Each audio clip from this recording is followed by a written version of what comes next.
You're gonna tell me when we're starting, right? 'Cause I'm not gonna remember.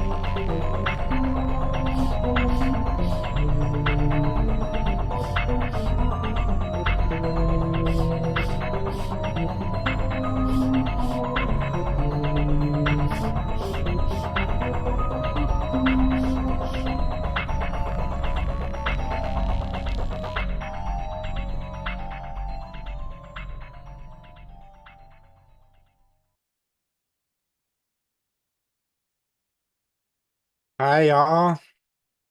How is everyone? You're watching or listening to Horror Nerds at Church, which is a ridiculously queer podcast where we take a deep dive into a horror film and talk about how it connects to queerness, religion, and theology. My name is Pace Warfield, Dr. Pace Doctor! Warfield. Dr. Pace Warfield. And I am the witch. What do they call it? A witch bottle? A witch, whatever it was that contained her pee and her used tampon. That was just called like a witch bottle, like the weirdest name for it. That's me. And I'm Pastor Cheers. Emily. And I'm Pastor Emily, and I'm the paintless paintbrush. I'm going to be the inappropriate use of a bell jar. Um, is what I've decided. I love I'm it. Susanna, and I'm the inappropriate use of bell jars. Uh, because if we put that one on Pinterest, it would not You fly. get flagged. It would, because the Pinterest has a whole community obsessed with bell jars, and this is the jar that I am. The urine filled bell jar. I like how we're the same. Yeah, Samesies. definitely. Definitely. Hmm. Yes. Just like the different emphasis, though. I just like that. The witch jar thing and the bell jar, because ball jars are like a whole other thing. Anyway, follow us on Patreon at patreon.com/horror nerds at church, starting at only $5 to sign up. And dropping this month on Patreon, you probably get American Horror Story Season 3 Coven, Kiki's Delivery Service as a movie commentary, and something else. But we're not entirely sure because life has been happening, people. Right. And we're really grateful for your grace in this time, both our personal and professional and political lives have One been a thing.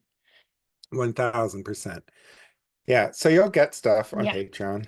Just don't know when. But I love our Patreon supporters because they keep supporting us, just Hmm.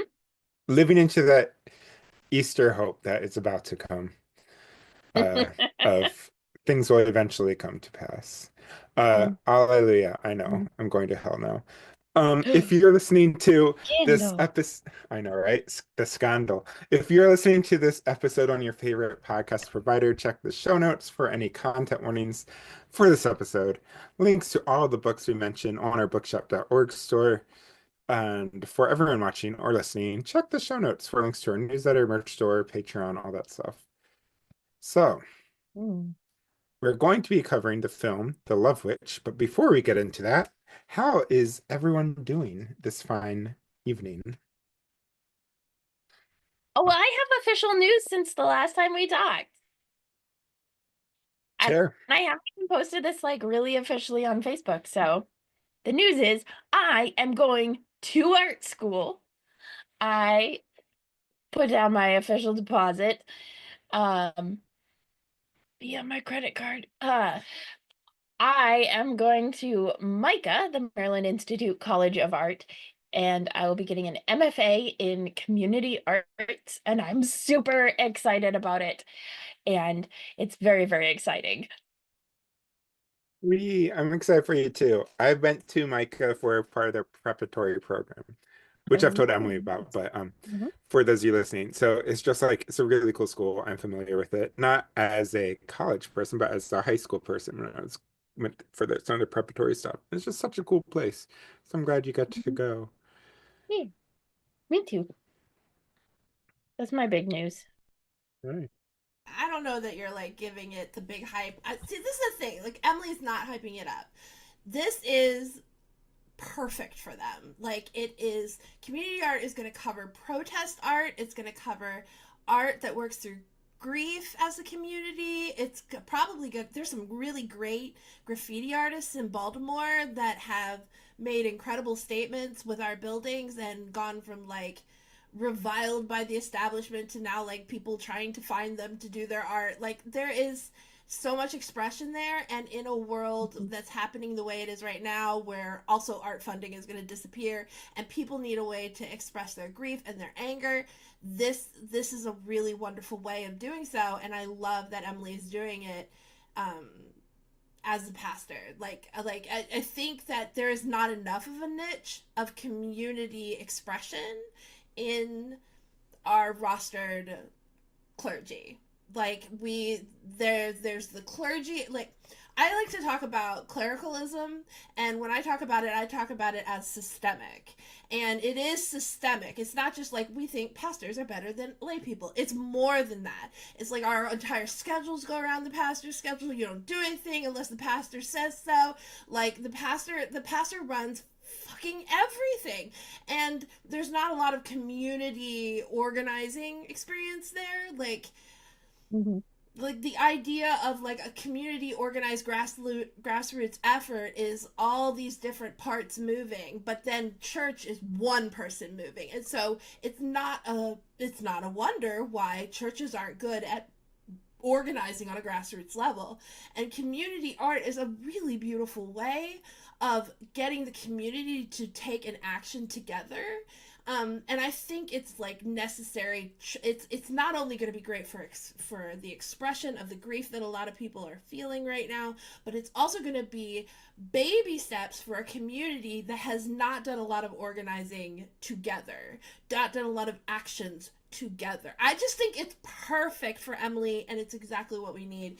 And I love I remember hearing someone say, in this times ahead, pick the thing that you know how to do well and do that one thing. Like, don't feel like you have to do everything and learn everything, but figure out the thing that you do well and contribute that thing to the resistance. And I feel like you going to art school is exactly that.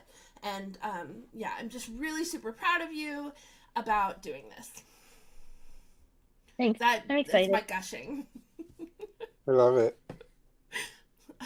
Emily won't gush, so I'm doing it for them. Yeah.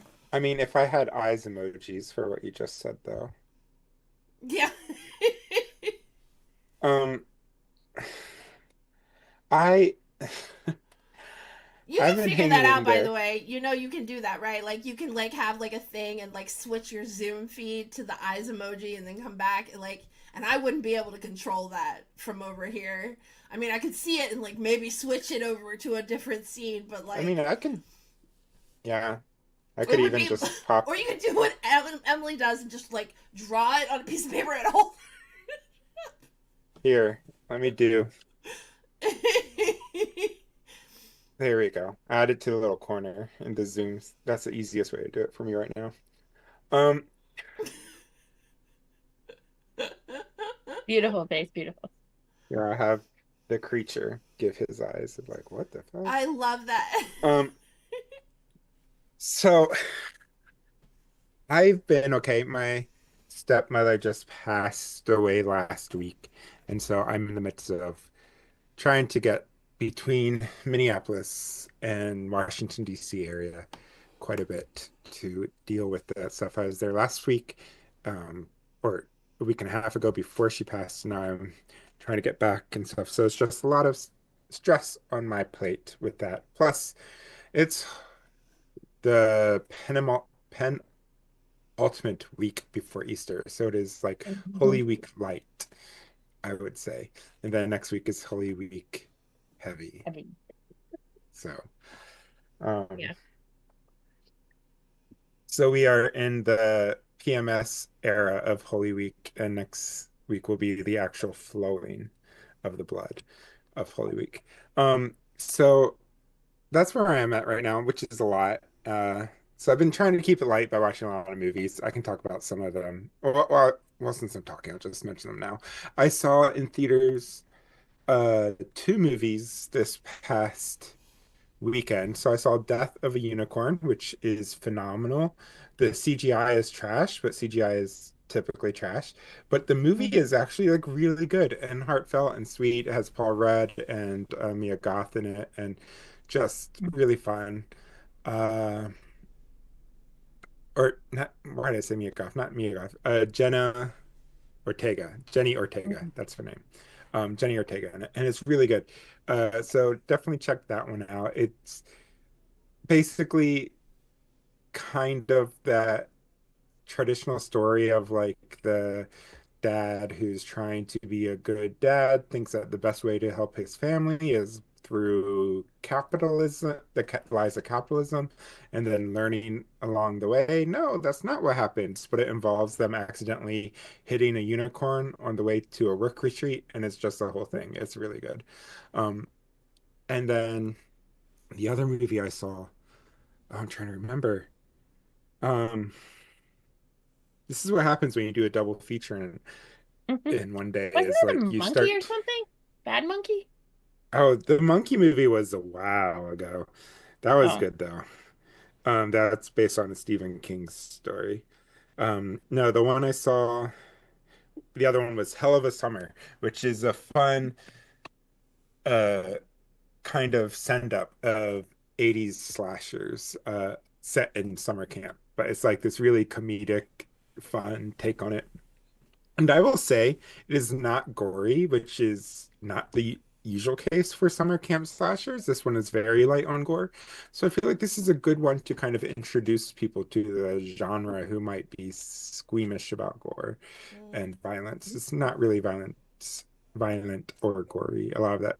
So a lot of people have been complaining about that, but I'm like, oh, it's okay to have a diversity of slashers. Not all of them need to be super gory. So that's Mhm. what I've been up to. What about you, Susanna? Well, okay.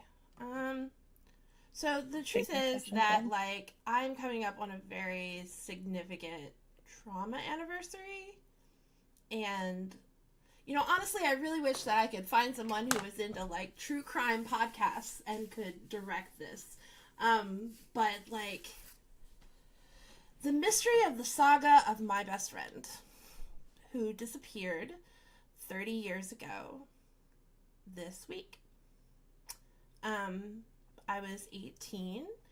I was 17. She was 18 when she disappeared. She was walking home by herself. Got in a car with someone who was cleared. He dropped her off at a corner to walk to her friend's house, but she never got there and she was never seen again, and her purse was found in the road. There's a lot of things going on here, and I don't mind saying them out loud. Come for me. The Shinzel Mhm. family is consists of several people, one of who are in law enforcement. Matt Schindel, who was an ex-boyfriend of hers that she had just gotten over, who had violent tendencies, and was supposedly in boot camp at that time. An alibi that was later debunked. Um, his father's a police officer or a police commissioner, his brother's a police officer, his sister, like aunts, uncles, like they're very prominent in the Westminster, Baltimore County area. They had the Pennsylvania Dutch Market they ran. And he a whole bunch. No, I know between me and some other people who have worked on it over the years that when I came in there and gave my statement about her, that everything I said about him was wiped from it. I've asked for my statement back so that I could confirm this, and they just have not given it to me. And I know they keep saying like it's an ongoing I mean it's 30 years ongoing investigation, and I'm like, yeah, but I have the right to my statement, right? I talked to her too. She was an actress I remember she told me that a fortune teller told her that she was going to not live past 21. And she lived her life like she wasn't going to live past 21. She wanted to be an actress, and so she dropped out of high school and was an actress in Baltimore by the age of 16.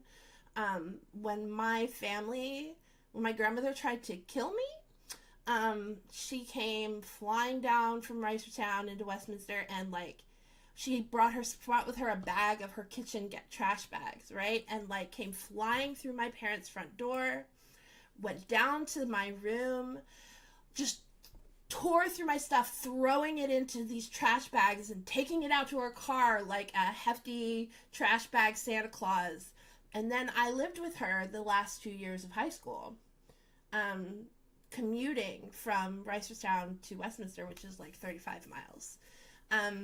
So that was all a big secret because I didn't want my sister to get taken away or us to end up in foster care. So I was just trying to make it to 18. And I made it. I lived with her. She was my best friend. It's a very long story, the investigation of the disappearance of Tracy Mosley, and there was a period of time where I knew so much about her that the police thought that I must have known something what happened to her, because I could tell you what she was wearing that night, you know. And their early reports said that she might be in Indiana with a friend. That was me. I was at Valbo at the time. I talked to her 2 nights before she disappeared. We had made a plan.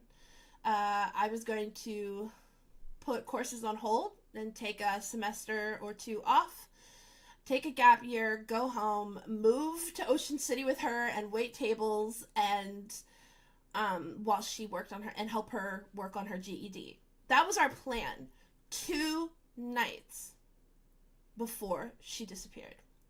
I'm lucky. The last thing I got to say was, "I love you too."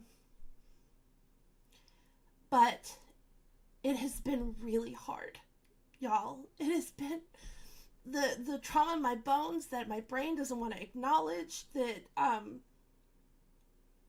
I'll never forget it. And so I'm like, right now I feel like sometimes Pace might be able to understand this. Like I feel like I'm 2 people. I'm me now, and I'm me, the 18-year-old who lost her friend. And I have, when the grief comes up, I have to rely on the skills that 18-year-old relied on, and I'm not her anymore. And so but I still have her grief. It never goes away. It just, like, you get better at handling it. But trauma anniversaries, this one's a big one, and it's all about police incompetence and nepotism, and I'm never really gonna get over it.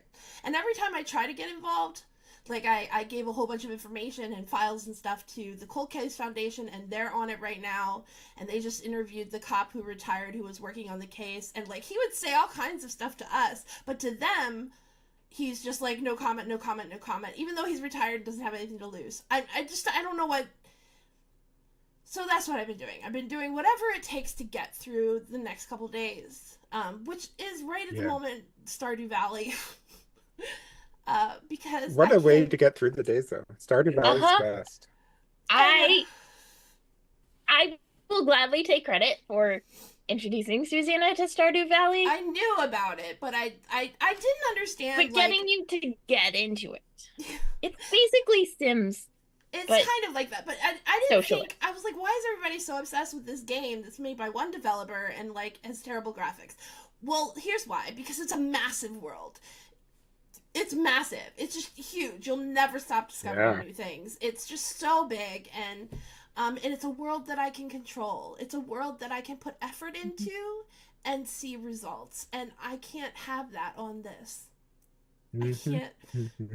And the grief that I have is just, I know that her ex-boyfriend did it. Like, I have so much that I can talk to you all about. Like, he was just arrested in 2017 for trying to strangle a woman. And for years, I would go to the cops and say, hey, I know he says he has this alibi, but I have a friend who was at a party that week and saw him there and is willing to, like, give you a statement about it. And never did they call. When my friend Melissa whose husband is a TV producer, did a special on her, Matt Schinzel's father called Melissa and said, hey, oh, I'm really interested in that. Can you tell me, do you think they know who did it? So I just feel like there's a whole podcast here, but I can't do it because I'm too close to it. Even when I work with Cold Cows Foundation, I get too close to it. I start having these terrible nightmares and not be able to sleep because there's no closure when you've lost somebody like that. There's nothing. There's nothing. Yep. And it's so hard because you spend your life hoping that you lived your life enough for the both of you. And I hope I did. So that's what I've been up to tell the truth. And just trying to get by every day until this passes. Mm-hmm. So Stardew Valley and chickens it is. I've got chickens and ducks and... Oh, I'm gonna get a duck next. I have ducks named after Greek goddesses of the sea. Oh, That's can I how tell I'm you feeling. my themes for my animals? Yes, please. So Susanna named the first chicken. And she named it Pan. After Susanna. The Greek god of the wilderness and the forest and the agricultural god Pan. Yeah, so she was not around when I got my second chicken.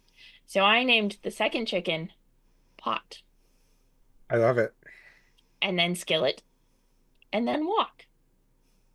And then she wasn't around for the start of the cows.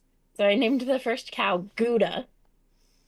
And then she suggested Brie and Borson. And then Brooke suggested Provolone. And then I got a goat. And the goat is named... What did we name the goat? I don't remember because goat would have been better for Pan. Yeah. But you laughed really hard when I picked it. I don't remember. I'm telling you, it's been a week. It's been a week. I started a new part-time job, so I'm a little bit extra exhausted too. I don't remember the goat. The goat is the newest and the youngest. Just started making goat milk. Goat cheese, though, that sounds expensive. Oh, good to know. Good to know. Thanks for the tips. Appreciate that. So, yeah, I didn't mean to take over your podcast pace. I just got emotional and beautiful. The whole thing. Thank you for your vulnerability and sharing that and showing that that is what we do here at Horror Nerds at Church. I've cried on the podcast a few times myself. I was going to say something kind of related, kind of not. I don't remember. Yeah, it's okay.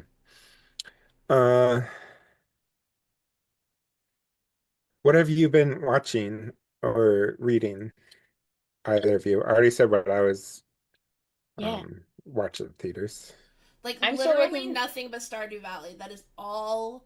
Oh, that's what I was going to talk about, Stardew Valley. But anyway, yeah. I was just going to quick say that Stardew Valley is such a stress reliever on so many levels. Playing the game, of course, being the biggest one. But the dude who created Stardew Valley also, like, as you were saying, Susanna, like, did everything himself, including the soundtrack. And the soundtrack is this beautiful, like, if I'm stressed out, I'll just put it on the background, listen to the soundtrack. And it is such a beautiful stress relief. Also, it is available. It's a board game now. A cooperative board game. Cool. I'm very excited. Also, we have not just been playing Stardew Valley. We also finally finished watching, because it's long, ContraPoint's newest YouTube video, which is about conspiracy theories. It's so good. It's so good. Oh, so good. is so freaking good. She spent like over a year on this one. And it Hmm. is so good. And she talks about the links between using conspiracy theories as an outlet for what for what is like you look for sexual depravity so that you can ignore your own. So you make it as big as Mhm. possible because like if it like she made this point where she was like, well, men dominating women is the everyday normal, so to make a point about somebody being a predator is not a big deal unless you make it outlandish, this huge conspiracy like Pizzagate, right? And it's meant the conspiracy theories being a buffer between the activity that you yourself engage in and what and to make you feel normal. Like it was so freaking good. I really highly suggest it for everybody. Watch ContraPoint. ContraPoints is a trans woman who has a philosophy background and has like, I mean, she brings receipts. She's like with like philosophy tube, she brings receipts. She doesn't say a damn thing without like citing it. Um she's really fantastic. Hmm. Also, I remembered slash real quick looked it up. Pace, you look muted. Um, Satyr. The goat's name is Satyr. That's what it was. Susanna suggested the name Satyr, S and A I T heard Y R Seder. and I S. heard Seder, Seder. So the next one's probably going to be called Eucharist or something. You're not a pastor, are you? Just a little bit. At any Yeah, point, feel free, Pace, to give me more Stardew Valley lore. I'm just obsessed now. I still can't hear you. Yeah, I feel like you're muted a bit. Is your mic disconnected? In the meantime, we Susanna has also been watching Ghosts, the Ghosts on show. CBS. It's like it's an American remake of like the UK version on Pace's Paramount that Pace let us share. Not There not you my are. Paramount. Yeah, for Or maybe whatever it's reason, Brooks. Zoom randomly. No, I was being facetious. Not mine because we don't share We You don't passwords. must be share fat. streaming services. But Um, here's the cool thing. Oh my god, you're right, Emily. I have to say that. Okay, so Ghost is just silly. It's adorable. It's a woman. She hurts herself, and now she can see ghosts, and she sees all the ghosts that were on the property. And here's the coolest part about it: it's silly. It's goofy. I think it's adorable. But everywhere she goes, there's a Lenape ghost, and I love that. I love that all the because the ghosts are bound to the place where they died, so mhm. like the show in a way is making you in a way that I've never seen any other show, making you highly aware of the land that you're on being a land that was Indigenous land. inhabited in the past. And so though wherever she goes, she sees like there I mean it's not scary, it's funny. Yeah, But yeah, wherever she goes, she has these conversations with people who aren't like Native Americans. She sees them, she sees Revolutionary War people, she sees there's a Viking, like but it's also like a history of that land. And I love because I've never seen yeah, it anywhere else where they actually incorporate the like ancestral heritage of the land. yeah. It makes me think now, like on the, it makes me actually feel what who stood on the land beneath my feet. Hmm. And the actor is the same actor from A Royal Christmas and A Royal Christmas Wedding and A Royal Christmas Baby. And of course, you don't remember the actor's name, just their roles. No, it's the girl from iZombie. She's from When we iZombie. do when we do our Ghost sequel season, we'll probably have to do a Boo on that one. Mm-hmm. Um, Definitely. well, I think we've beat around the Love Witches bell jar long enough, and we can get into this movie. Oh, but politics are instead church, right? Oh yes, that's not in there. My Um, bad. I have one we can do. That I just have gotta find. Hang on.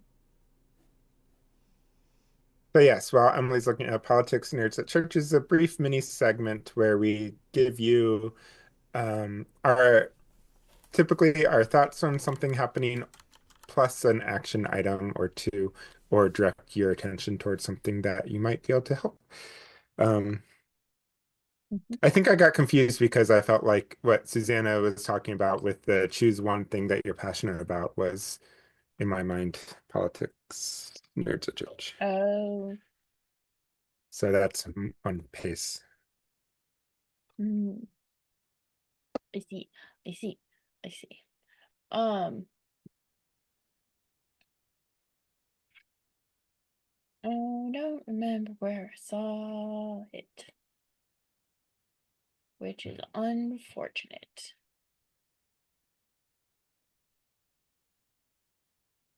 Let me check one more thing.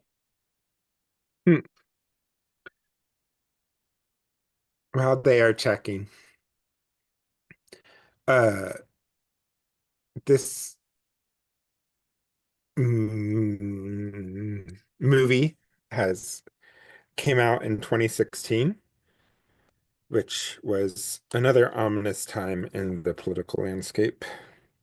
And that is there's some intentionality related to that as well with this movie.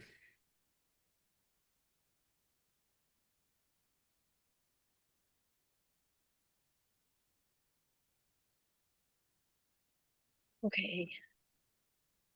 I don't know where it is. They're opening comments on um a gender thing at the federal level. So like Who is locally, they? the you know how they have to have like a comment period for policy change stuff? Mm, That they. okay. Also, just like in your free time, here's a good one. In your free time, maybe look up the Insurrectionist Act and familiarize yourself with that.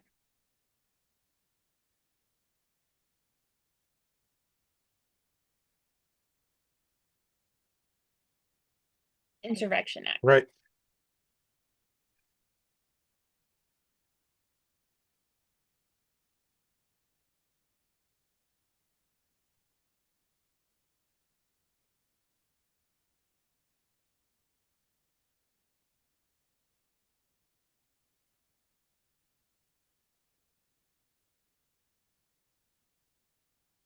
Hmm.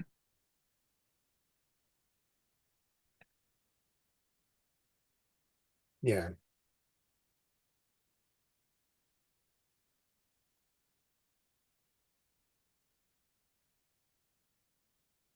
Yeah.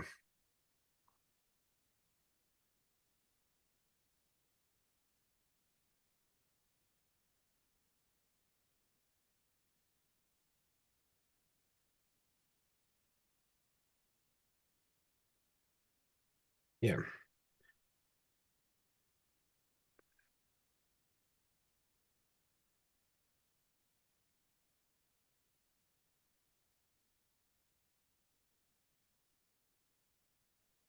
Hmm.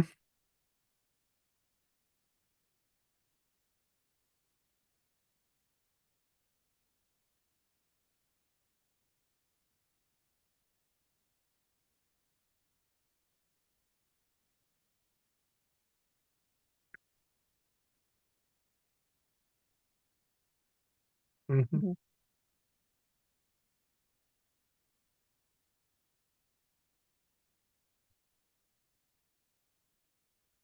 Yeah.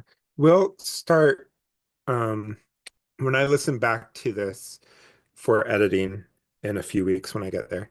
Um, I'll start linking where to find your legislators so that way you can find them and easily in our show notes and contact them on these things.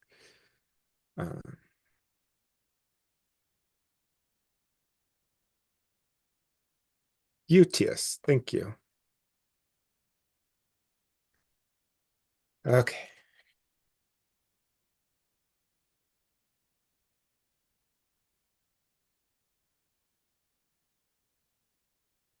Mhm.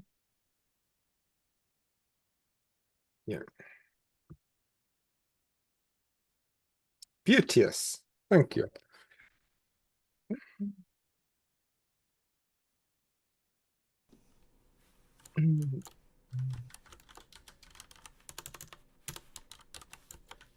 There we Sweet. Now, are we ready for the love witch? go. Oh God, yes. Okay. Are we I'm ever excited. ready for the I love am. witch? I am so ready for this.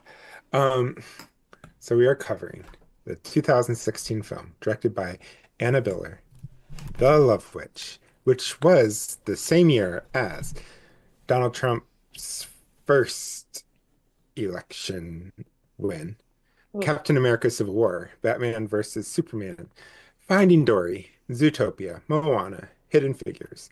On this podcast, we've covered from 2016, Rogue One in season 6, The Vivitch in season 2, and a movie commentary this season, Ghostbusters in season 5, the 2016 one with Kristen Wiig and all them. My Mhm. Doctor That's my favorite. Strange, which we've done a movie commentary on. But then there's also been stuff like The Conjuring 2, The Purge Election Year, Blair Witch, the not the original, we covered the original one, but the kind of sequel, Blair Witch, and then Ouija Origin of Evil. I would just like to say that I watched all except for one of the non on this podcast ones. I'm proud of you. Thank you. And none of the non podcast horror ones, Of but course all not. of the podcast ones, right? Yeah. Because the Vivitch we did as a Yep. movie commentary. Yep. Wah! Ha ha ha. The Purge is a fun one that we'll have to do sometime. Mhm. Sometimes I feel like we're living in the Purge. What was the first time you have seen The Love Witch? For this episode.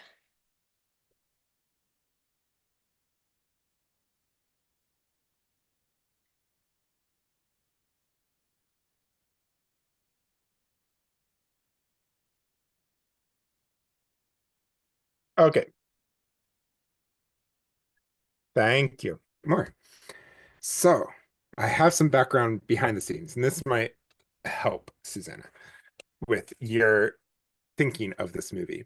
So, The Love Witch was written and directed and created and costume designed and story building and drafting and all this stuff by the director, Anna Biller, who wanted this movie to be uh, ve- who is a feminist and wanted this movie to be a commentary on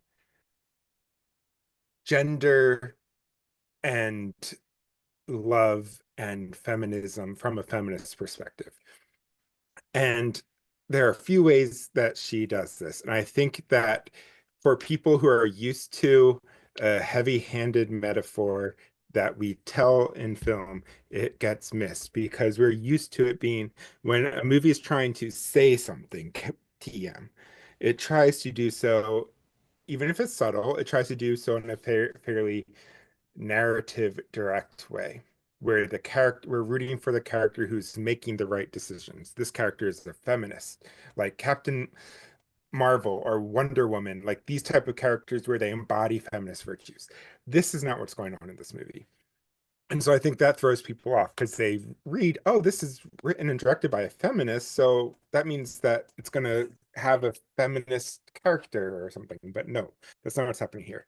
So, um, Anna Biller ba said the concept for the film came from this question, and I'll link this in the show notes. It's an article from The Guardian that's an interview with her, where she says the big question is, what would happen if men loved women as strongly as women wanted them to?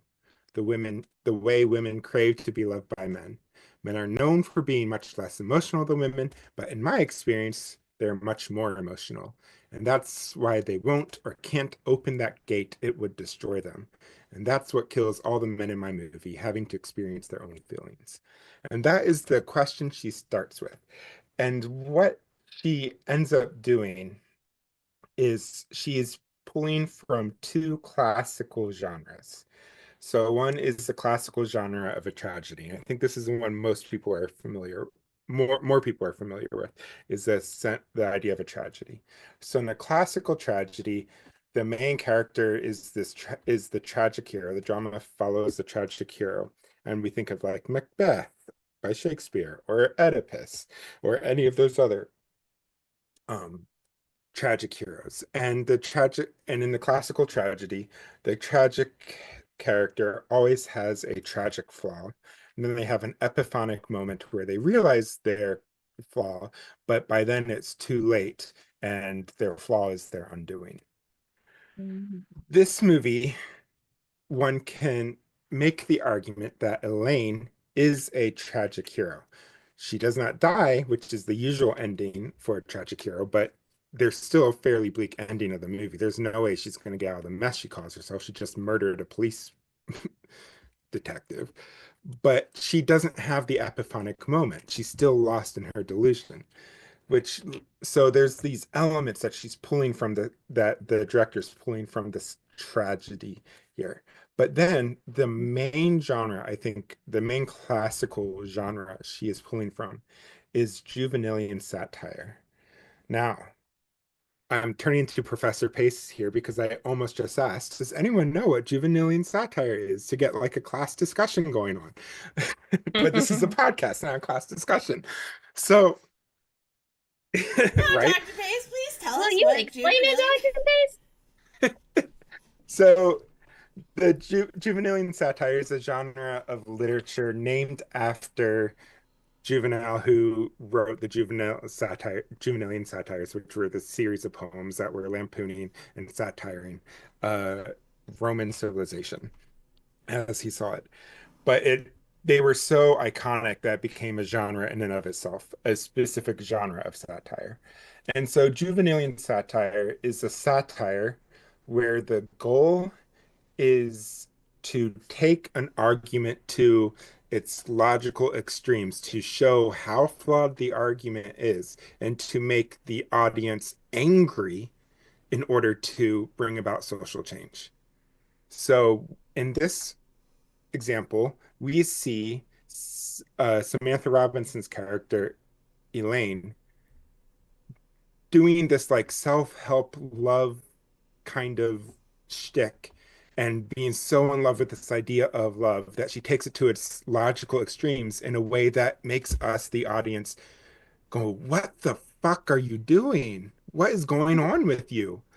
And then we also see some of the Okay. men in this doing the same thing. So that is how Anna Biller is getting at the social commentary by not by creating a likable character, a likable heroine, but a tragic heroine that we're supposed to learn from her example and be like, what the fuck is she doing?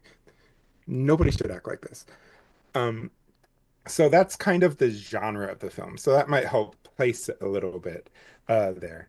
And then as far as That is the super helpful. I would just like to say Yeah, super, super, a super hundred helpful. million percent juvenile satire.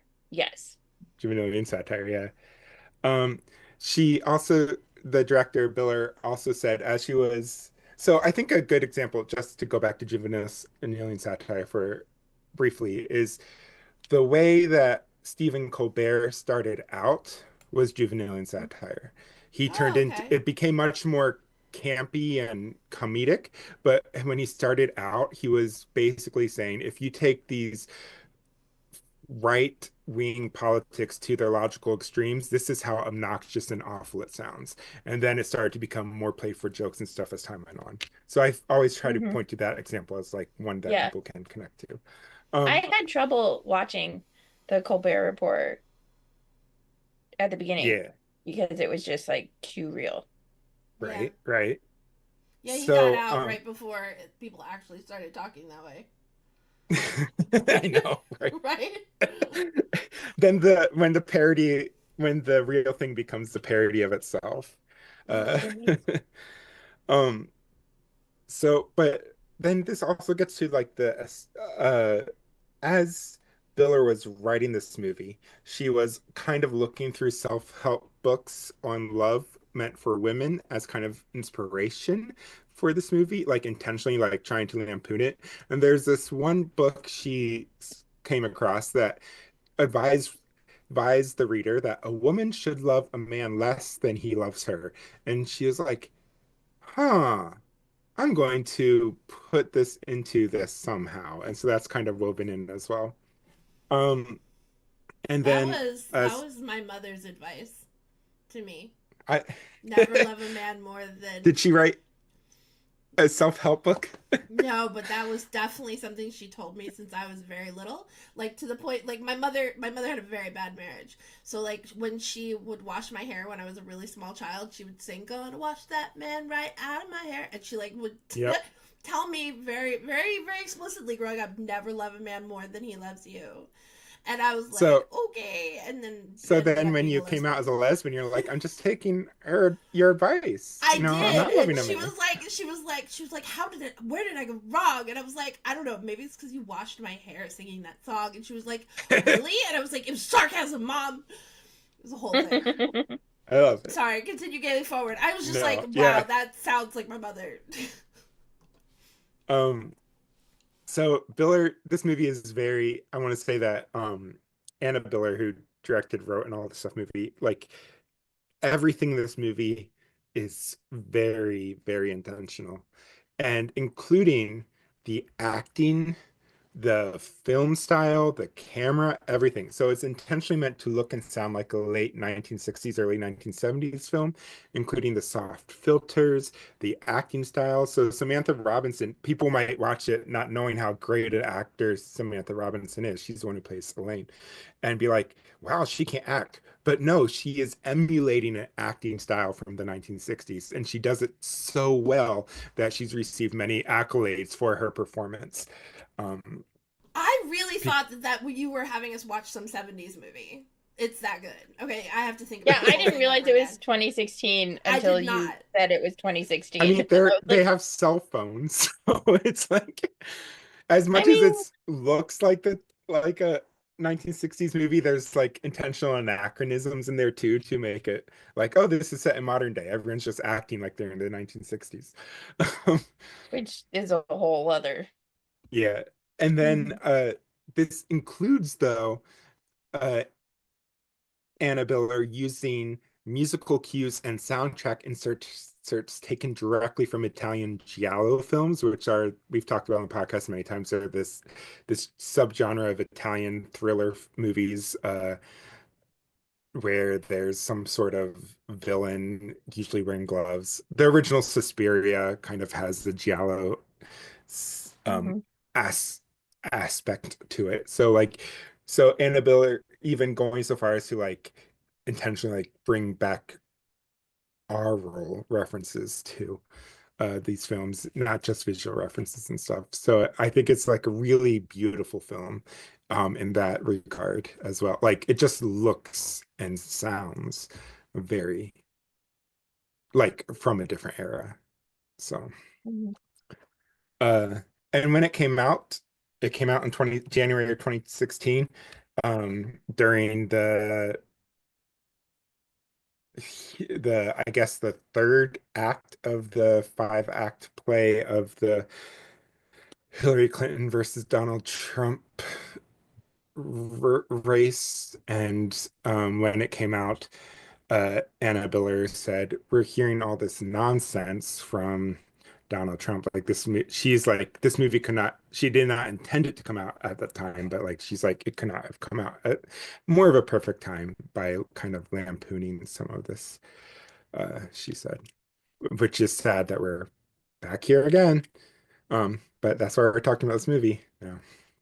So, Mhm. do you all have a one sentence summary for this film? Love, but not like that.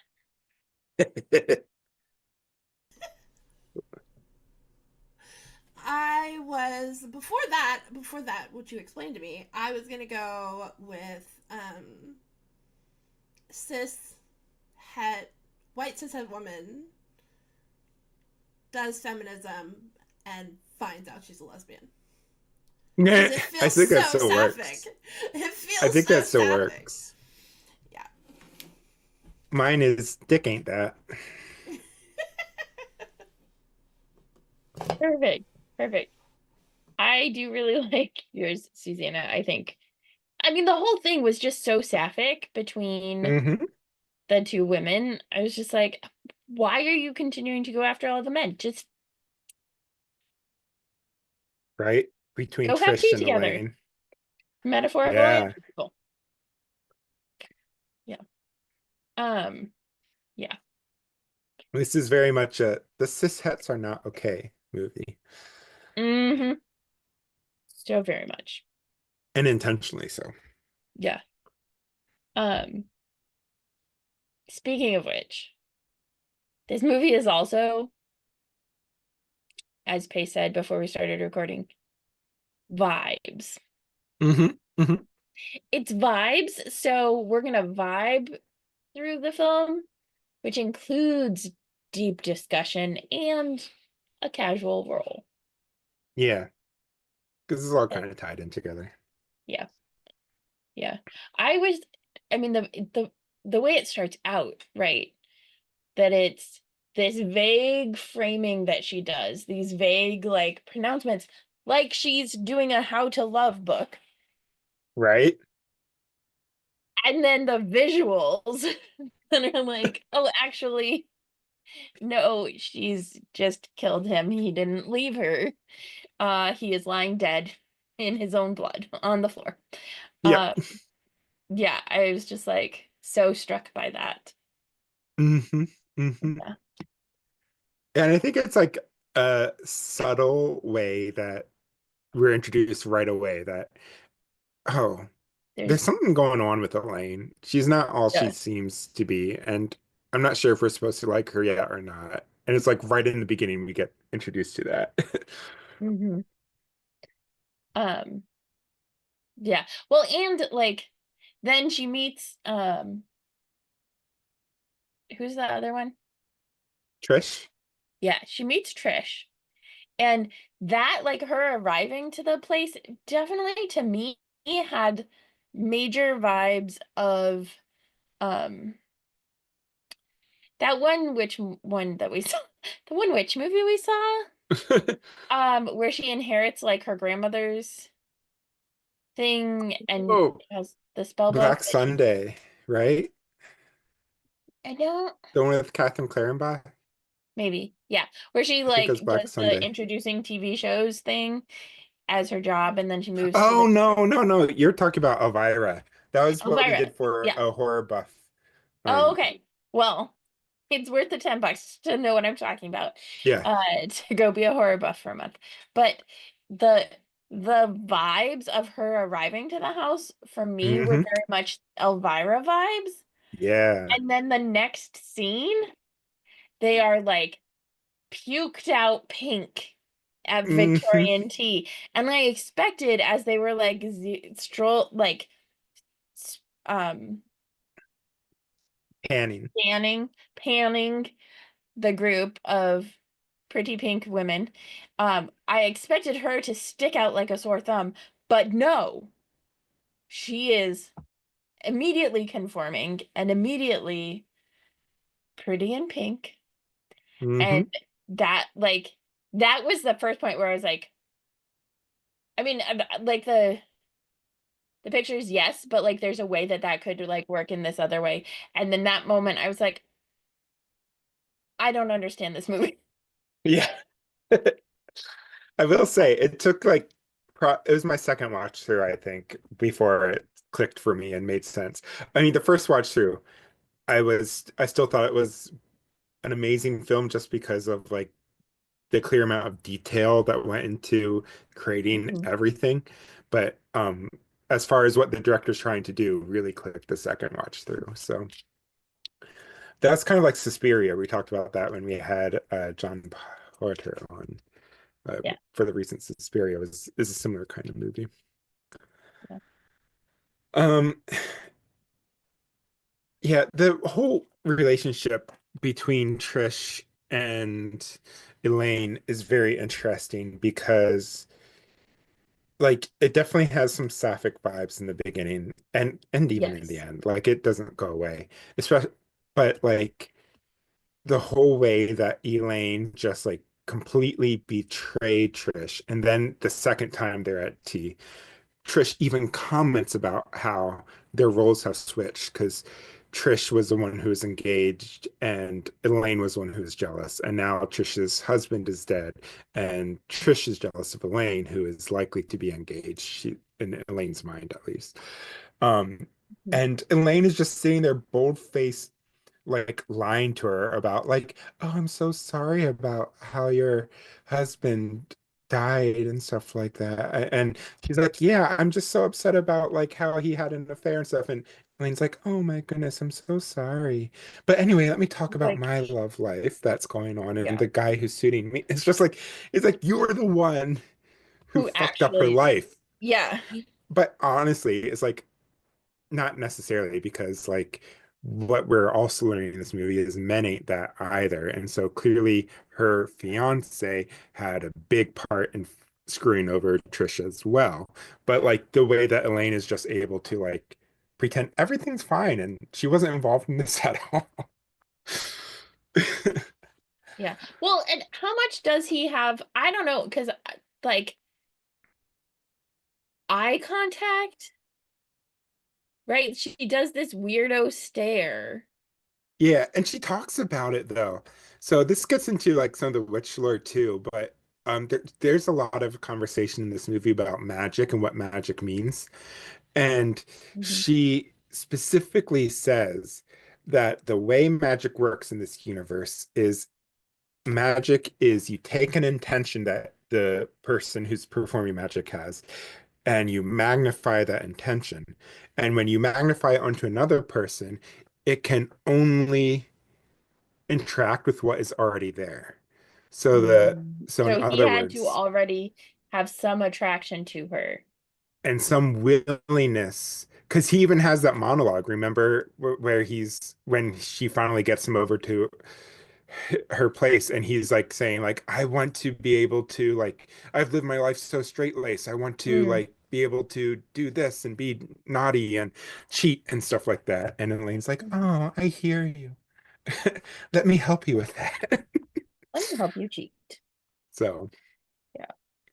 yeah, because that like that's the part she kind of mentions at the end to Griff, the cop who she kind of starts to fall in love with at the end. Well, and it's not clear. I don't think she's falling in love with any of the men. I think she's just trying to get them to fall in love with her, um, which is something we can kind of talk about too.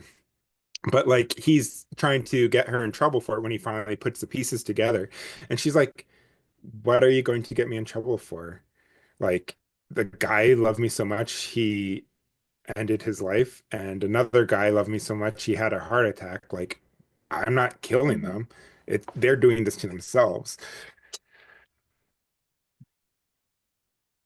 Yeah. Which is,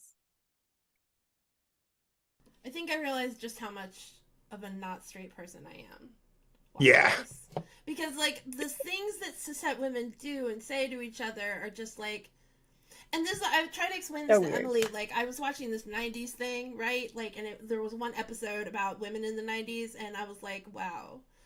The women in the 90s were so diverse in terms of their gender expression. Everything from Hmm. like super Hmm. neutral, non-binary to super butch to super femme.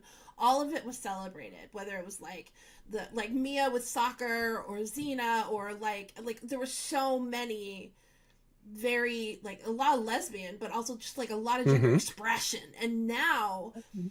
straight women have one gender expression that they're allowed, right? Like one. And it feels like Hmm. we've gone backwards. And I think that it's really messed with my gender identity. because I'm like, Mm, if I had a gender identity, it'd be like 90s cishet woman, maybe. Like, maybe I had some sure. things in common with 90s cishet women, but as in terms of like 2025 cishet women, I do not walk in the same world as them. I don't have the same conversations with them. Mhm. I have a different Right? relationship with my body with them. And I don't consider myself trans. And I don't consider myself non binary. I consider myself Hmm. a woman.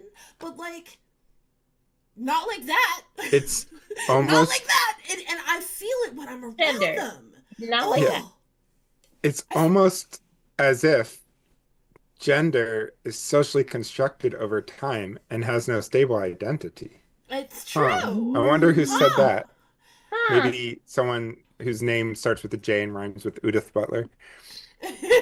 But But no, it's true, and I like, and yeah, I had that same feel. Okay, the feeling I have in a coffee shop listening to two cishet women talk about their boyfriends, gleefully, like unknowing of the whole concept of a Bechtel test, like that feeling I have in there is the same feeling I had watching this. Like when I was watching it, I felt so uncomfortable in my skin and was like, I am not. Am I never feel more non-binary than when I watch cishet women. And when I'm alone with myself, I feel fine. But when I yeah. am around them, it makes me so uncomfortable. Like the way that they act around men, the way that they like, And I'll and take it a step. No, I was about to say I'll take a step farther and say like this is for me like as an asexual watching Aloes and just be like, what the fuck I feel like I'm in a nature documentary. It's like, jingle oh it look, all. they're going to go mate with each other. Let's look at this interesting mating ritual they Oh have my that makes god! no damn sense to me. Oh my god! Okay, this one time, Pace, I gotta tell you. One time I was with Matt and we went to see Matt's friends and they had a pool and we were around the pool and my friend Heather came and met me there. And Heather is like this person who's like femme non-binary and has like this really like classic hourglass figure. And the second she also uses she uses they showed up, all of the boys at the pool suddenly changed. And when they went before Heather showed up, they were just kind of like lounging, listening to music, Uh-huh. Uh-huh. talking about video games, talking about Call of Duty. Heather shows up and suddenly they're all in the shoving each other in the pool and they're all grabbing like the volleyballs and like doing these slam dunks on people. It was literally Pace a mating ritual around a watering hole. I I love Ah, was it. I was and I felt like a scientist with a lab coat watching a different species. It was Yep. bizarre. That's how I feel around them. Hmm. And I don't feel trans when I'm by myself, but when I'm around cishets, I think that lesbian in itself is its own gender identity to some extent. It's not like the I way think that trans many is, lesbians but would agree with you. Yeah. we experience everything. We experience it just totally differently. That's why I identify as a lesbian or a sapphic at very least. My Yeah. gender expression as butch sapphic, butch lesbian. Um, yeah, agreed. Uh, Oh, this movie there, made me so uncomfortable in my skin. Ooh, so and I think that the fun I think part it's is I think that's supposed the to, right? point. Yeah, that's the point. Yeah. Is it's supposed to make you feel that way.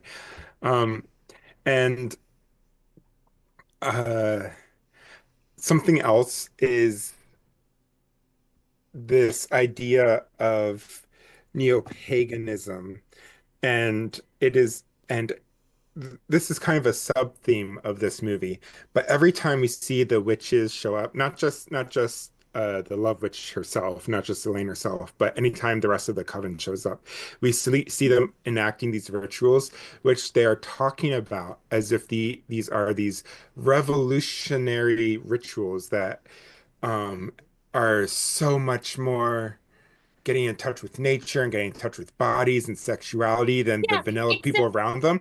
But it is except that exactly all of the this. women are naked and the Oh, the guy men are is naked. wearing a fucking robe. Well, the one guy is, but the other guys in the background were all naked too. But Oh. yeah, but like it is all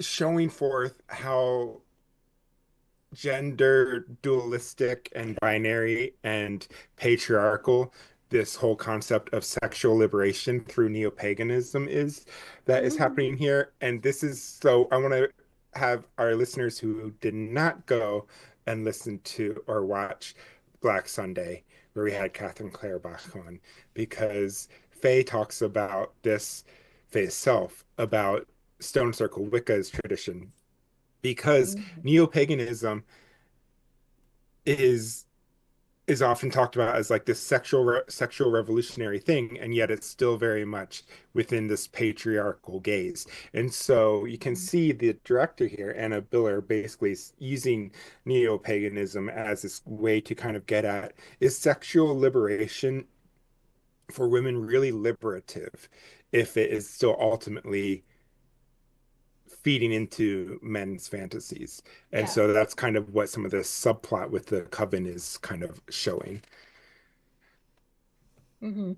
Well, and I think like it reminds me of because Stone Circle Wicca, well, Stone Circle Wicca is so very clear about Yes. trans inclusion and Thank you non-binary for saying that. That was inclusion. what I was trying to get to, but yeah. Um, and but the thing about it is it has to be because so much of like neo-paganism, Wicca stuff is also a breeding ground for turfdom Hmm. and for turfs. And so like I really appreciate Stone Circle Wicca in particular because of that. And Yeah. also like that this the way it is portrayed in this very much feels like they're probably turfs Yeah. Yeah. or they have a good chance at becoming turfs. And like Uh, it's very much like the one dude, I'm trying to think of his name in the film. the old guy. Gahan, I think is his name, who's kind of the leader of the coven, talks about like how a woman's body is so much more sensual than a man, and a woman is like so much more in touch with her sexual feelings than a man, and it's something that women should be proud of. And it's like it's just so disgusting and skeevy the way he's talking about it, and like intentionally so. Hmm. And it's like he is almost directly quoting like Aleister Crowley, who basically was one of the founders of this revival of neo-paganism back in the late 1800s. And so it's like very much like this lampooning of that whole idea. And that's not to say, I think Anna Biller herself, I think I remember reading somewhere that she herself like is open to like neo-pagan ideas and stuff, but still kind of that like critique of it that people can do very well when they're part of something that comes across a Hmm. little bit more insensitive when you're talking about somebody else's kind of belief set. Right. So Yeah. Yep. Indeed. Also, there was no paint on that paintbrush, and I think it's it's true. hilarious when she was painting We that both commented on that as we are watching we it. both commented on it, but Pace comments she dipped her paint in white, but she's painting brown, and I comment there's not even any paint on it because Yeah, she's not following, she's not even pretending to paint it, right? She's not even following like carefully a very thin line of brown to pretend like there might be yeah. paint on it. She's just wiping it across the finished paint, the Which finished is painting. how painting is depicted in almost every movie. It's so wild. Anytime you see I the other thing Yeah. that does this for me too is instruments. Whenever you see somebody playing an instrument, it's like 9 times out of 10 you can tell the person's not actually playing. And then they'll do like this random close-up shot where they clearly Of swapped like out a professional the pianist person. like playing Yeah. the piano and just show their hands, and it goes back to the person who's like clearly not even close to the chords. It's Yep. such a willing suspension disbelief breakage for me whenever I see that. It's like it's not that much effort to just like do it a little bit better to make the illusion a little bit cleaner than what Hmm. you're doing here. Yeah. Agreed. Uh, And it's not that hard. You could put yeah. a little bit of paint on it. You Yeah. could paint the paintbrush tips. You could dye the Hmm. tips of the paintbrush so it at Or least the looks like it's another color. Or just even paint along a line or so it's all as one color. somebody who paints with acrylics and oils a lot, like especially with oils, like you need to do layers of glaze between. So just like have them painting a layer of glaze over it, then it doesn't matter what the fuck color they're painting or where I they're just like painting to because they're point putting a out. layer of glaze over it before they do the next layer. Like there's so many solutions to this. It shouldn't be Mhm. that hard. If I just want to point out to listeners that if you watch a movie and you have a tangent like this about, but there was no paint on the paintbrush, you could do this, you could do this, you could do this, you might be autistic. Yes, very much so. Just I just just want Is that the to new as something. autism test? Yeah, You see something in a movie sometimes and you cannot help but because comment it's and factually explain. incorrect. Like you might be a little autistic. Just a little, just a little. Yep. I'm just Yeah, saying. it's true. I'm not criticizing either one of you. I'm just saying that is my. I don't think I'm autistic. I think I have some like qualities, but autism is all over my family, and this is like a classic sign, absolute classic sign. This right here, and I love it. I just Because took a if more bath. autistic people were on movies, the movies would be better, as evidenced by this. I love it. It's true. Yes. And A like 1000%. they're starting to do like science consultants and stuff on movies. They need to do religious consultants much more than they Yes. do. We've talked about this quite a bit. They need to do religious So consultants. much. Hire me. I will do it for very cheap. You can have my tutoring rate, which is actually pretty high. I'll do it. I'll consult. I'll read the thing and Hmm. I'll tell you where it's wrong and where you need to change. Yeah. I'd be really good at it.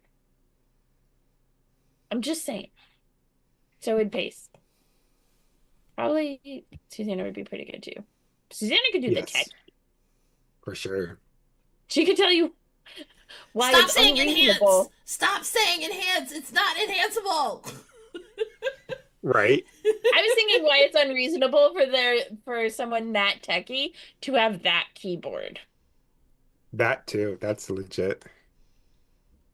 Yeah, That's you're I not just wrong. have Or they been always have towards lately. another thing is they always have like the tech person wearing like the most obnoxious Bluetooth headphone ever. I'm like, no tech person's gonna choose something that ugly over something And that's that's actually only like the practical. CEOs who ever choose that.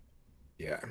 So, um, the last thing I want to touch on here, no, two last things I want to touch on here, and I'm sure you all have more too, but the one is this weird scene where they get fake married at a midsummer parade. Yeah, did Um, they Elaine, actually get like witchy married? it kind of implies that maybe they did, but That was the it's not implication clear. I was picking up. So that's But that I they can. have this weird part though where it goes into the interior thoughts of the two characters, and Griff is like saying, "I'm glad I'm not actually getting married to her because like a man to be manly can't actually love a woman because the more he finds out about a woman, the less mysterious she is and the less he'll love her." And then she, on the other hand, Elaine is her Yeah. interior monologue is like, the more I fall in, the more I get to know a man, the more his annoying mannerisms become cute to me, and I just love him even more when I see him crunch his cereal in obnoxious ways. It's like, no, if somebody crunches their cereal in an obnoxious way, I want to slit their fucking throat. Doesn't matter if I love them or not. So, but I just love But that it kind of does give the juxtaposition. vibes. Yeah, but it does Again, her you might be inner autistic if. Yeah. also her inner monologue vibes definitely give the same feeling of the opening where Yes. she's like, I just love the blah blah blah blah blah, and then he left me, and actually she killed him, right? Like the oh, it's just so great when he crunches his cereal in such an obnoxious way. Right. As her eye slowly twitches. I mean, it Yeah, does in that scene, but like you can hear almost. you can Yeah. hear the eye twitch in the And inner like that's monologue. kind of the thing with Elaine here. So one of the things that I think is a fascinating commentary here is that this is getting to my last point is that Elaine has this ideal of a man that she wants.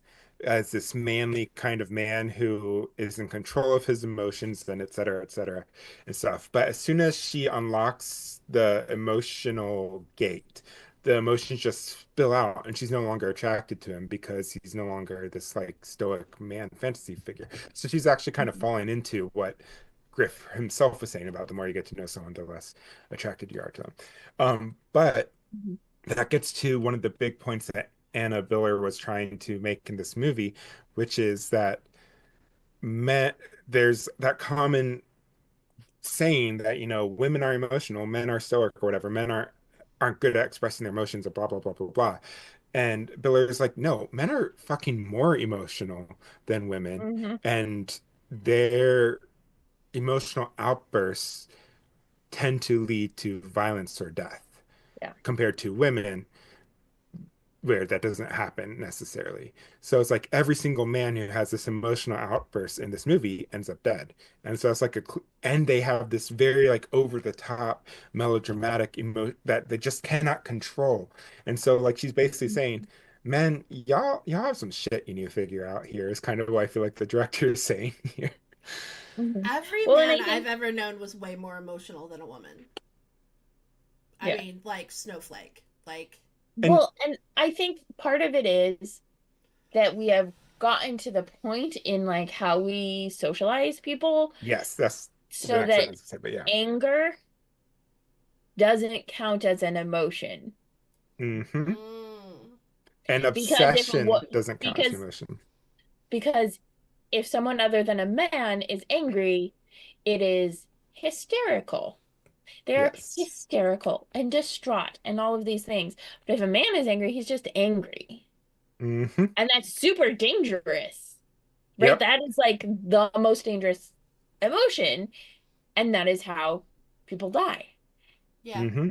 The And flip on this is that she is making it so that it is not herself as a woman who is the one who dies. It's still yeah. the same deep emotion, deep manly emotion results in death, but it is internalized instead of externalized onto Mm-hmm. Yeah. someone else, And which makes me I actually like her more. Yeah, Ah, right, right. And like, and to be clear, like we are saying all this, I think our listeners are in on this, but just in case you're not, like we are saying all this not to say that men are innately one way and women are innately another way. As we said earlier in this podcast, gender is made up. Sex, I would even say, is pretty much made up. And so the idea, what we're saying here is how at like the word Emily used of socialize, like the way in which we as a culture have created the performance and categorization around gender and sexual dimorphism and differences that create these separate categories when actually it's a lot in real life, it's a lot more mushy than that. But because we Mm-hmm. try to enact and live up to these categories, that's where and perform these categories, that's where the danger becomes especially apparent because mhm, as one finds out, Griff, who's supposed to be this super straightforward thinking man, ends up being blinded to the truth about Elaine, to the fact that he punches a guy when he dares to mention that Elaine is actually like behind this shit. And he's like, no, mhm, yeah, he's all the whole time he's saying, I won't let love get in my way and all this stuff. And yet he's doing it. And so it's like that. So it's Mm-hmm. just kind of the ways in which his performance of masculinity, when it starts to fall apart, is when he starts to increase in his violence. mhm. Yep. Yeah. So that's all I have. I'm sure you all have more. So go for it. My only other thing, actually like is gonna be a great transition. I'm just telling you now. Sweet. Um, I have to tell you. But at one point, and I don't remember where it was, in the movie, but at one point, Elaine says, "Witchcraft is my religion." Hmm. And I thought that that was really interesting because there are a variety of ways in which neo-pagan and more ancient um, traditions would not classify necessarily as religion, per se, right? There's an aspect of the like spirituality versus religion conundrum, which we talked about at one time on Nerds at Church. Um, that and the way the things that we see out of her coven and stuff do feel more religion-y, right? Yeah. It's more organized, it's more ritual, like clear ritual, clear roles, clear organized. And like internal accountability stuff, which is a lot of what marks a religion, that it's communal, that there's accountability, that there's organizational aspects to it. Um, and there's spirituality, right? Like it's a false binary to say that you're spiritual or religious, um, because you can be religious and spiritual. Um, but it's just like interesting to me to think about witchcraft as religion. Well, And I don't think that's actually like where it ends up in the movie. yeah. But I think it's interesting that like there is that point in the movie where she's like, witchcraft is my religion.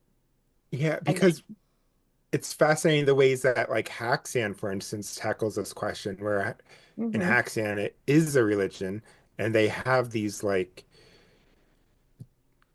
satanic baptism, like these perversions of Christian rites and stuff, and they're worshiping the devil, and it all comes back to devil worship, which is a religious kind of communal activity that these witches are doing. mm-hmm, And so the way that witchcraft is portrayed differently throughout our films. I can't wait for our retrospective to talk about this yeah, because I think a lot will come up there. same, Unlike same. Mrs. Price, where it seems like it's more of a hobby for her to fight Nazis. Indeed, indeed. A So, new late in life skill. but yeah, that's great. So now we can talk about witch lore. Yep. Great There's transition. yeah, I try sometimes. Mhm, There's significant nakedness in initiation rites and rituals. mhm, mhm. Um, and eye contact, weird, intense, creepy eye contact. Yeah. With that beautiful eyeshadow highlighted too. Right, right, right, right. Devastating eye color palette, I believe. Yes. The official. And yeah, so there this uses a lot of real pagan and neo-pagan traditions throughout, as I was kind of saying. And so like a lot of the stuff that is being depicted is real stuff. Um, but it's being some of it is being commented on for its sexism, as I talked about earlier. Some of it is kind of uh making it different for like the plot of the movie and stuff like that. But like what's interesting to me is that out of all the movies we watched so far this season, this one is like doing the most intentional, like actually depicting some of the Yeah. symbols and tools of witchcraft and stuff like that in more realistic ways. Well, I mean, like, is it when you say witch lore, like actual witchcraft or like not actual witchcraft? Like, we're just talking about like lore, as in like In the movie. general assumptions, right? Like in the Whether they're movie, how accurate do or not. they in the Okay. movie, how is it portrayed? How is Yes. But that witchery? also includes how other characters react to it, and other characters react to this move, react to witchcraft in ways that I think are very stereotypical, like intentionally. Like other characters are like, Mm-hmm. "Oh, when you burn the witch," even as they're. That's something I forgot. I want to mention that Oh yeah. they're saying at the end when they want to go after Elaine and say "burn the witch," and they're about to drag her out into the street. It shows men unbuttoning their pants. So "burn the witch" means sexually assaulting the witch in Yeah. this universe, I guess. So Mm. anyway. I don't I think I mean, caught that, but I mean, yeah. like the idea of a woman casting a spell to have a man, is like long term witch lore. Like Yeah, yeah. Mm-hmm. the idea like at least like historically Hmm, speaking, hmm. if a man like fell in love with another woman or wanted another woman, it couldn't be because of his own lust. It had to be because she did something to him. Otherwise, Yeah, he of is by course. nature default like virtuous. And if he And is stoic, not yeah. virtuous, then a woman must have done something, you know. Hmm. So like that's a common thing in, Yep. like, you read the Maleficorum, like it that's a common thing. Yeah. And that she just wants to have, and also like the thing that we do with like wet dreams were Lilith, because it was actually a witch that was coming in the middle of the night and made them have that, because they're actually virtuous people, they couldn't possibly ejaculate it on their own. Like that's like that's a constant theme of witch lore, unfortunately. Yeah. Not real witchcraft, but witch lore. Hmm. Yeah, Mhm. Yeah. for sure. Indeed. Well, out of 10, there are no spell books here. So, out of 10 devastating eyeshadow palettes, what would you rank this film? And do you have a favorite kill?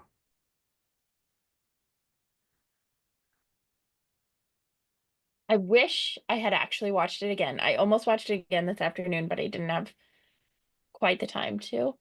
Um,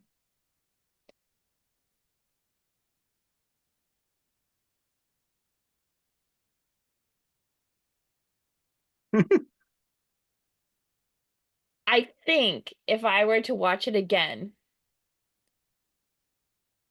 I would give it 8 devastating eyeshadow palettes. I love it. Do you have a It's favorite kill not here where too? I was at when Oh I yeah. finished it, and before you gave me more Well, context about it, I I was like, I I don't think get that's it. worth mentioning. What did you like? Where were you before we had the conversation? Kind of saw it after our first initial watch.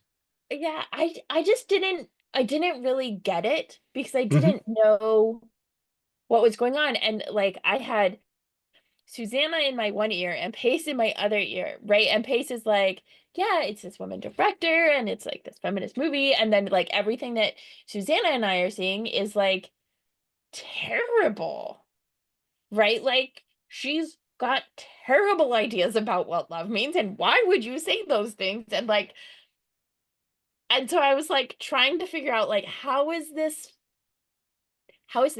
directed by a woman even, but then also like feminist, like, and then afterwards, yeah, so I was just like I would have rated it quite low.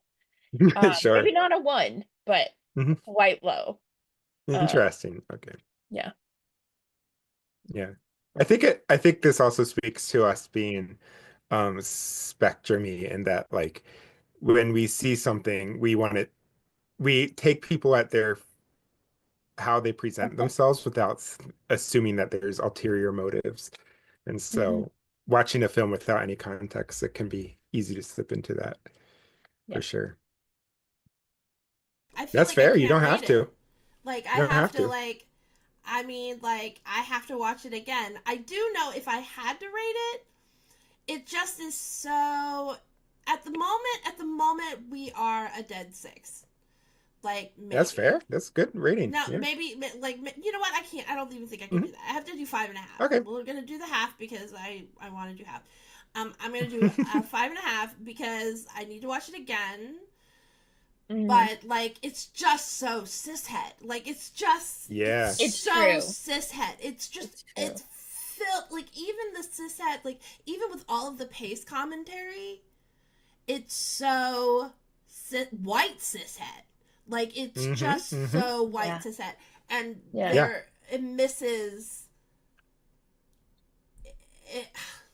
It's like And the I think it's definition like, of unqueering something. Like Hmm.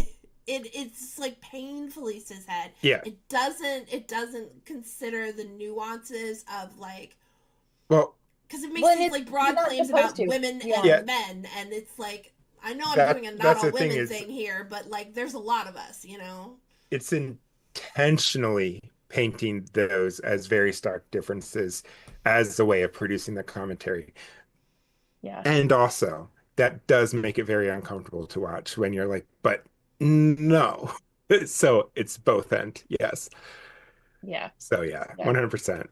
Um, okay, I'll rate it. I'll rate it 8.5. Ooh. The half Did you is do that that just so you could be higher than me?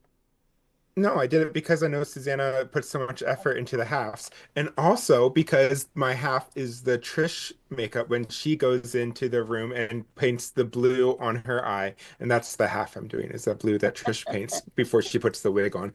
And then they try to murder each other. Um, Love it. my favorite kill, since both of you ignored that question, is We didn't Richard. get to it yet. My favorite Okay, kill is Richard. Richard which is the one is that? first guy she hooks up with Um, when he starts sobbing uncontrollably, and she's like stops the lovemaking that she's doing with him and just like leaves in disgust, and then he just cries himself to death and has a heart attack. in the I'm other just room, like, right? He's like right, she's in the other room and he's just like, where are you? right. I think that's just like that death. Even the first time I saw it, I'm like, there's something going on here. I'm not sure I'm quite getting it, but like this is just so hilarious. And so I still love that death. It's so good. I don't, this one's hard. Hmm. Do you have a favorite kill, Susanna? I was gonna go with that one, honestly. Richard too? Yeah. Yeah, because like I didn't know that it was purposeful, but like I appreciate So when outrageous. like it makes me giggle when people I like commentary about the emotionality of men because I think they're Hmm. so emotional and they don't have because it's built up for so long because they're not allowed to like let it out. And Yeah. so I think it's funny and I the way he dies makes me think about some of the way that my female friends have talked about their ex-boyfriends when they dump them. Yeah. Like like they're always like we're always considered the most emotional ones, but really I mean, babies. I'm Babies. watching this true crime show. Um, what was it called? I can't remember the name, but it's on Max, and like literally every single one, a new season came out. So I've been watching the new season. Every single one of this true crimes is about of this particular season. I think it's Evil lives here, I think, but basically it's like they interview people who live with somebody who ended up being a killer.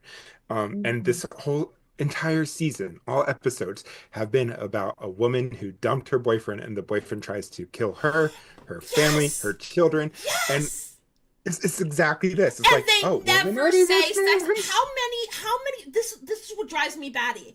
How many true crime things never say sexism, never say Hmm. misogyny, never ever talk about it. Meanwhile, it's one after another of men wanting to dominate a woman, and when a woman throws off that domination, them wanting to kill her. Like, I've Yep. watched true crime after true crime, and nobody says anything about the fact that this is like male like what's happening to men in America? They're the most violent motherfuckers and think women are property. And like there's sexism. There's they never say sex. I never hear sexism or misogyny or anything in any of it. And it Mhm. drives me bonkers. It is always sexism. Because they're these isolated cases. They're not related at all. There's no Not at pattern here. Don't all. look behind the curtain.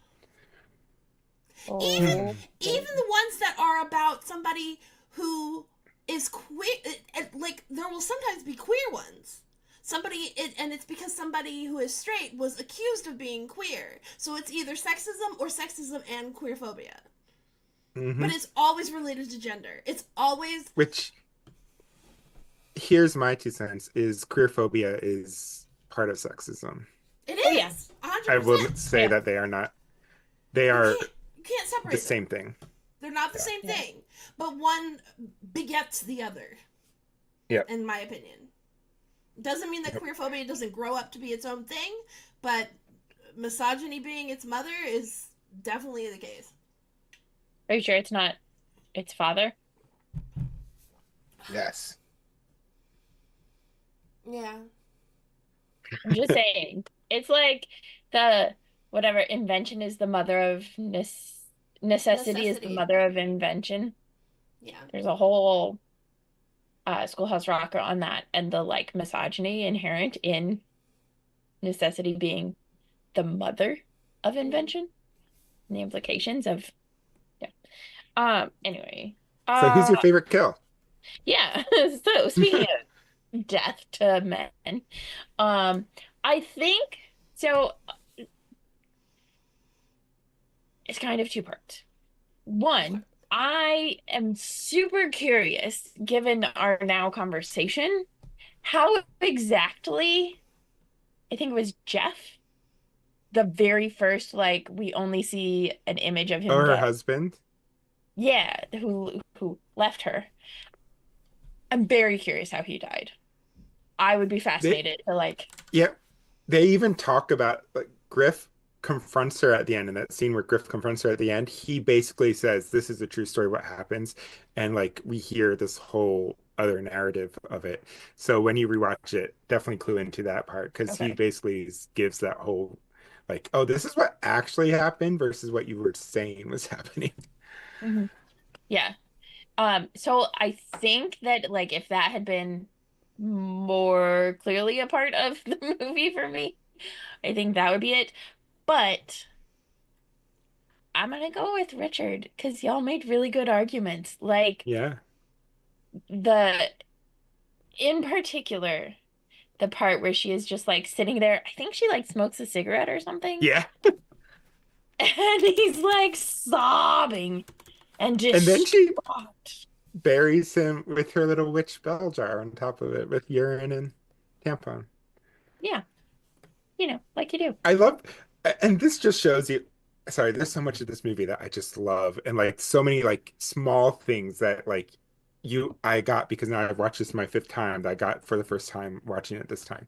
So like one of them is one of the characters, I don't remember who says it, but it's one of the women characters says, I most men no, it was Elaine. Elaine even says it. She says most men do not even know what a used tampon looks like. And then the next scene we have Mhm. the police come, they see the bell jar, they pick it up. It's like, what's this weird thing inside of here? Like she just said that they don't know what it looks like. And then we have that line of the man going, I don't know what this is. Which reminds me of the story of Sally Ride, Oh, the first NASA. We've talked female about this on the podcast astronaut. before. Yep. When which there is a song that if Susanna works really fast, she can find, I'm confident, because she always finds it. But there is a song that goes with that, which is 1,000 tampons.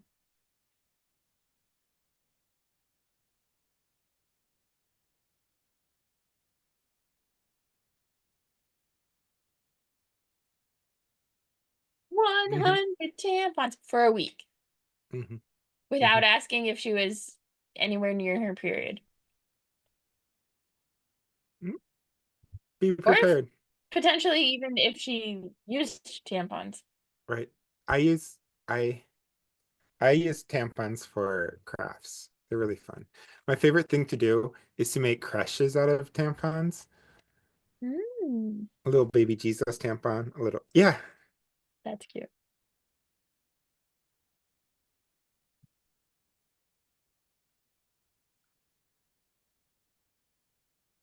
it's okay. You don't need to. As long as our listeners can hear it.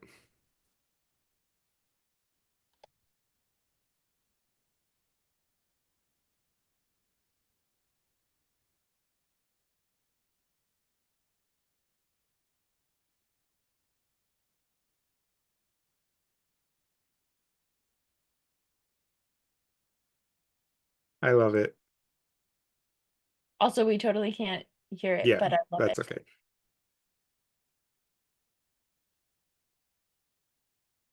But I listen to Sken, and that's what's important. So, yeah. Anyway. Will that be enough? More, more. Give me more tampons. Right. Oh, Well, the minds of the world. Okay. for our question of the season, does this pass the HNAC test? Which is there a character seeking redemption? If so, do they die as part of the redemption? If the answer is yes, they do not pass the HNAC test. And in this movie, there is no character seeking redemption, I was gonna say as the far as I first know. question is it's not even like it's not even applicable. Yeah, so I think it's not relevant to this one. So we can pass that one on by. Are there any jump scares for this movie? So wait, do you have all of you say 0 to that? That there's there it well it's zero, it's like Not not applicable. NA. applicable. Yeah. NA, which is not an option we told you was an option. Okay. All right. I'm just putting X. Let's for everybody's viewing pleasure. We're gonna say that when the X and the check are on top of each other, then that is an NA. Because I don't have NA, Okay, but I will beautiful. create an NA in the future. Beautiful. Thank you. Mm-hmm. So did you have any jump scares, Emily? No. Yeah, this isn't a scary movie. I'd be surprised if you did. I had a jump scare at the theater. It's so rare for me to have a jump scare, but I had a jump scare at the theaters for one of the movies I watched. It's probably the summer one. Hell of a summer. So anyway, well, thank you all for tuning in for The Love Witch 2016. Fantastic movie slash maybe not. We'll see what people think after a rewatch. After I we think it's a watch it. fantastic movie. But our next movie is very likely going to be Practical Magic or Wicked. Or Those are Wicked. the only two movies we have left this Yes. season. So we'll see where our special guest is for Practical Magic in life. And depending on where Faye is, will determine whether our next movie will be Practical Magic or Wicked. Will be one of those two. Yeah. So tune in 2 weeks for that. Indeed. Indeed. And that's it for our show. Our theme music was by Matt May, and our super witchy tech magic genius is, and ever shall be, Susanna Porter. Horror Nerds at Church releases seasonally with a live video on Tuesday evenings and audio on your favorite podcast provider on Thursdays. Please comment, rate, and subscribe to us on YouTube, Apple Podcasts, Spotify, or wherever you get your podcasts. Especially because our videos are not going to stay up on Facebook anymore because Facebook sucks. I mean, because Facebook changed their policy on keeping live videos. Support us on Patreon and get access to exclusive movie commentary episodes, BooTube episodes, and more bonus content by going to patreon.com/horrornerdsatchurch. Starting at only $5 to sign up, it is much cheaper than your own witch bottle or box of tampons. Because sexism. Follow us on social media, Facebook and Instagram at Horror Nerds at Church, and Blue Sky and Twitter. Are we still on Twitter? Yes. Okay. For right now. Okay. Blue Sky and Twitter at HNACPOD for all the latest updates about upcoming films, news, and other announcements. Until next time, make sure your eyeshadow devastates.